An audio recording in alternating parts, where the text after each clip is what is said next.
Mega food is the best. The He is miracle food. It's the best for detoxing, cleansing, healing, removing inflammation, and boosting your immune system. It's suitable for all ages, and it helped me out tremendously during pregnancy. Allergen-free, gluten-free, 100% organic, all natural, and vegan. Miracle Miracle food. And with that, we'll see you later.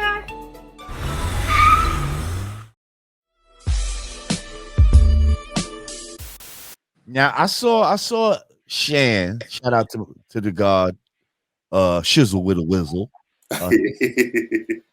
He's been on here. He's been on the Godcast. Did he finish his bus? Yes, he just finished the bus. The bus looks great inside. Word? Yo, check out the fucking bus. The bus looks great. Yo, cause Shan was like this. Yo, Godfrey, don't be making fun of me, man. I'm trying to build a bus, man. I ain't playing. I'm for real. Trying to build a bus, man. I want you fucking talking about me, man. You know what I'm saying? Like this, I'm building a fucking bus, man. I just fucking figured it out. You know what I'm saying? Yo, this brother's amazing. One time for your mind, two times for your soul. You know what I'm saying? I'm just saying I'm building a bus. You know, I'm building all kind of shit, man. I'm just building a fucking bus. That's what I'm doing right now. I don't give a fuck. Yo, you got it. Yo, you sound just like him.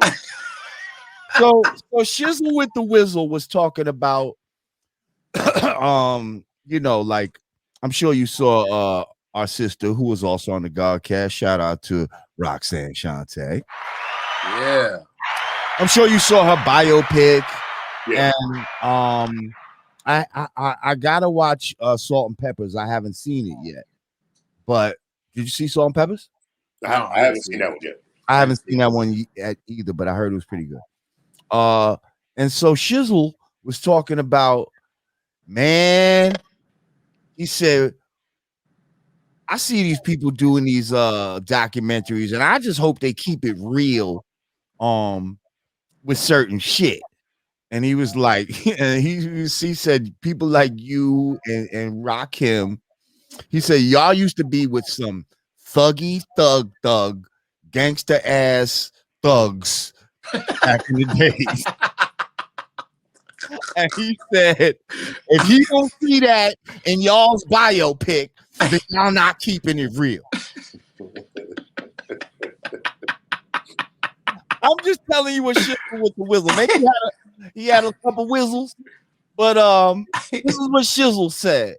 And you know what? He need to talk to whoever writes the script to, make sure that they include those elements, Right. I mean, I heard you saying some names back in the days on some of your records that, without even knowing who these people were, I just felt like, damn, those sound like some hard dudes, like horse, dog, hawk. Okay, I thought you hawk, dog, pig, right? Slop. Yeah. Like those names sounded like, yo, those dudes sound like they serious. Like all those one name type of dudes like that, hawk, like.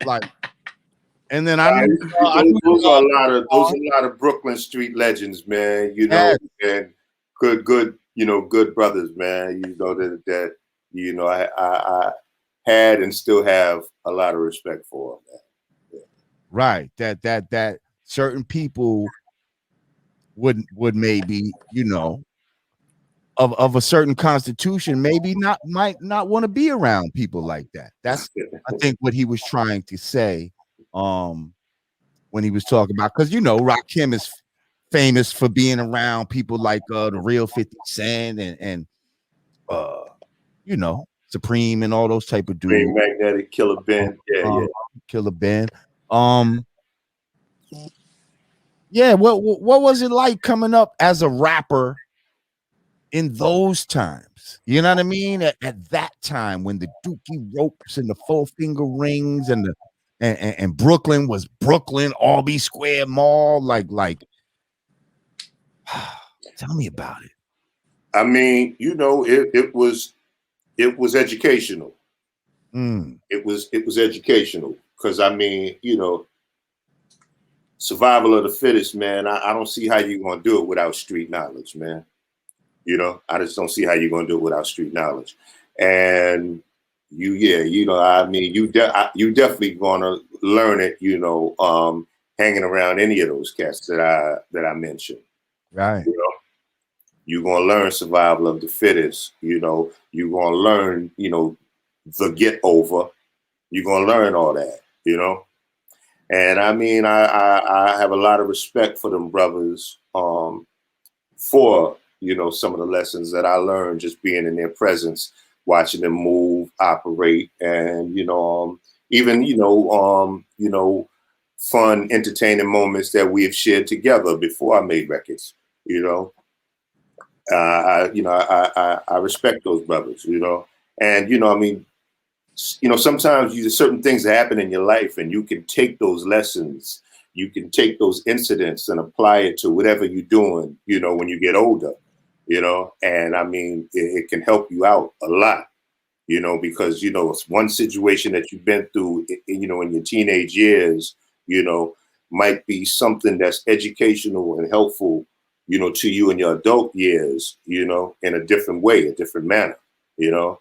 And yeah, man, I mean, you know, hanging around these dudes, seeing how they move and the way they think, you know, to survive on these evil ass streets, man, I gotta respect them, you know.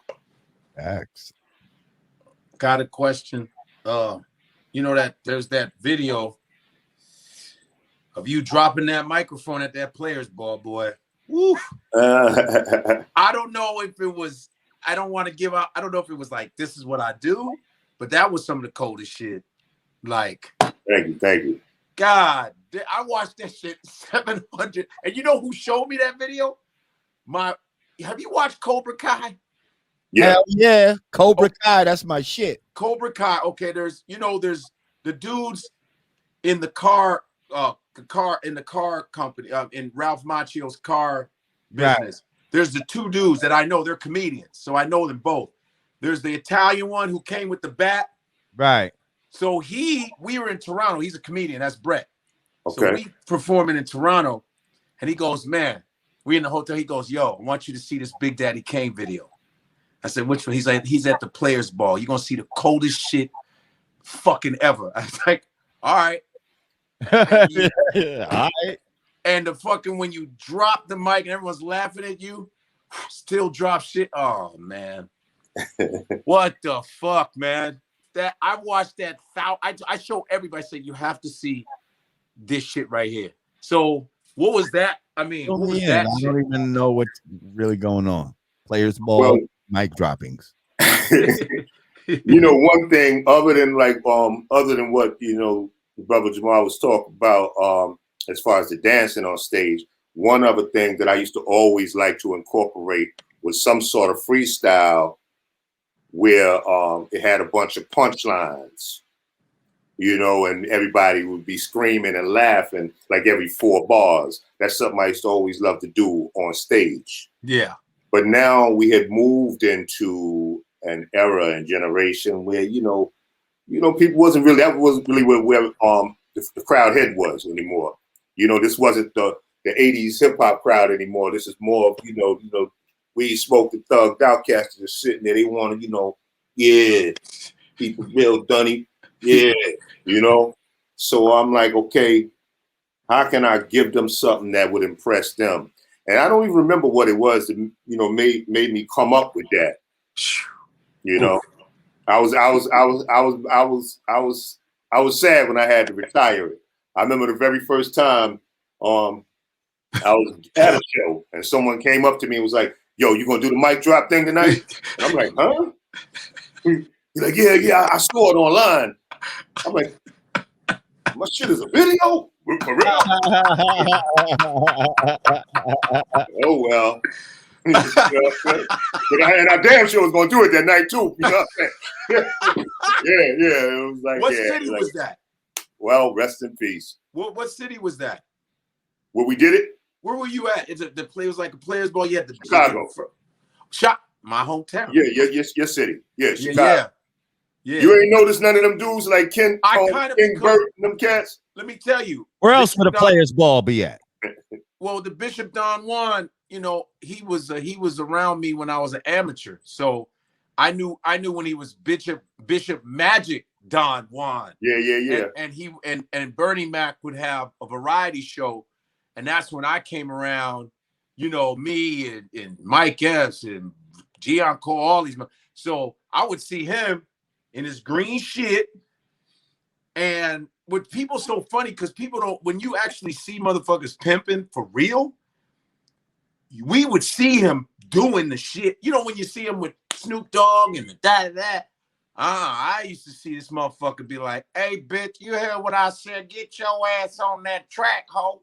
Like, I could imitate him. So I was like, you would see him do it. Like, yo, I ain't playing with you this time. You better get your, it was during the shows, man. My brother, I met Bishop, I want to say, in 92. Yeah. There used to be a club in your city called The Click. You damn right. Yeah. I met Bishop there, and we hung out. He came to the show. Then we went to The Click, hung out, and we were in VIP, just popping some champagne. And he was being quiet for the most part of it, you know. Then all of a sudden, out of nowhere, he just leans over and says, man, these women love you, Big Daddy. You got it. Every one of them gave you $1 a day. That would be cold. Yo, I swear, I remember it. Like, nailed that shit, bro. Yo. Everybody's getting good at impersonations. Hell yeah. Yo. Wow, that was great. That was a great. He was the real, like, The Click. That's where I performed. The Click broke you, because The Click was like pimps, dope, drug dealers. Yeah. Chicago. It was like, you know, and it was niggas like that. That's what you was performing to. And yeah, so that was an after party. Right. No, and it was packed. Yeah.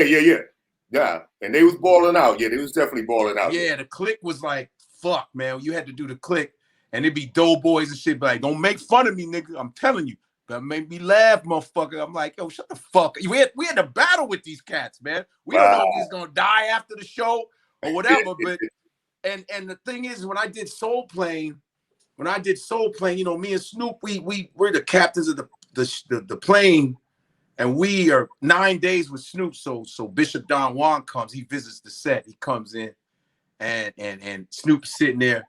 And then Bishop comes to me first. He goes like this, man, I'm proud of you, baby. I'm proud of you, man. You come a long way.